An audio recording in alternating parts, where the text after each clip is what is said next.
It's the first week of March, and I'm heading back home to New York City on the Amtrak from Albany. It's budget season, so I'm expecting to be up there a lot to support what we're doing. But I get a call, and it's my boss. Hey, we're not going to need you up here anymore. Okay. I'm a little nervous, a little aghast, wondering whether this was his way of politely letting me go on the train.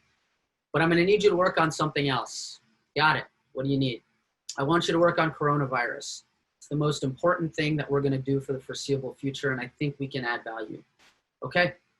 And I'm going to need a proposal from you Monday morning for how we're going to assemble the largest volunteer effort the state's assembled to bring in technical volunteers to support our pandemic response. Monday morning. Got it. And so that was the start of the last 5 months for me personally and professionally. My name is Youssef. I'm a proud 2019 NLC NYC Fellow. I'm also the incoming comms director for the chapter. I'm an immigrant, I'm an Egyptian American, and I've been very fortunate to work in the governor's office for the state of New York as state smart cities director and as policy advisor for technology and innovation. And I've been very fortunate to design and launch the New York State Technology COVID-19 SWAT team. Pro bono effort where we brought in volunteers from outside of government, technical volunteers, to support our response over the last few months. Why technology? Well, think about how life's changed the last few months. COVID-19's changed the way we work. It's changed the way our children learn. It's even changed the way we're getting together today, remotely, via computer screens. And so technology was essential for our response effort.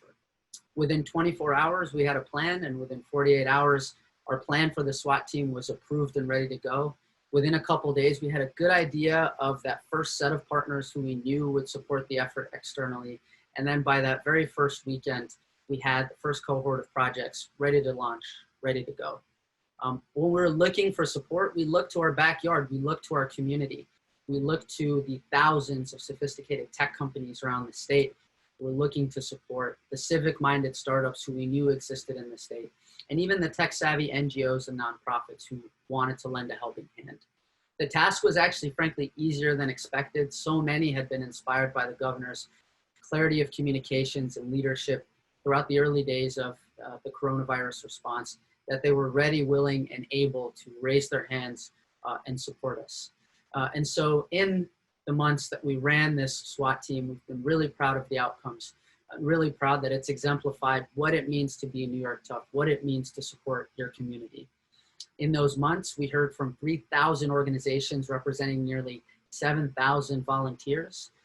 The volunteers that we brought on put in nearly 25,000 hours of pro bono support to the state. That support fueled nearly 24 technology-oriented COVID-19 projects that led to 50 million service interactions between the state, between New Yorkers. In total, by the end of it, we were able to save $14 million and drive $14 million in value to the state during this critical time. In thinking about all this, I was really proud to be a part of it, but I also recognized that I was just a small part of something much bigger, that if I'm being honest, I was a guy behind a computer screen, that there were so many folks out there who were doing the real work in the field. There were folks like many of my wonderful colleagues who were out supporting emergency operations centers, testing facilities 24/7 at all hours of the day. There were people like my neighbors, physical neighbors, virtual neighbors, checking up on me, leading coalitions to bring groceries and food to elderly residents around the neighborhood. There were people like my sister, who's a public school teacher in Newark.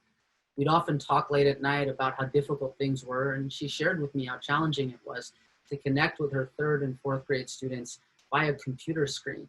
But yet she also told me she woke up every day excited, inspired, ready to go to make that work for those students and to make it work for their parents and for the families that were relying on her.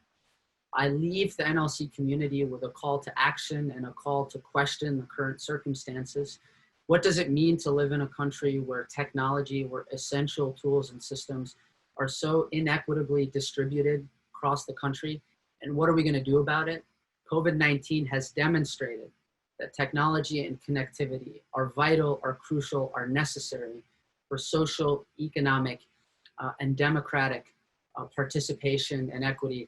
And as progressives, we need to center technology and digital equity in what we do today during COVID-19 and beyond this crisis. Once again, I want to recognize the so many wonderful colleagues who allowed me to be part of the broader COVID-19 response effort over the last few months. And of course, to this community for inspiring me to pursue justice in the work that I do. Thank you.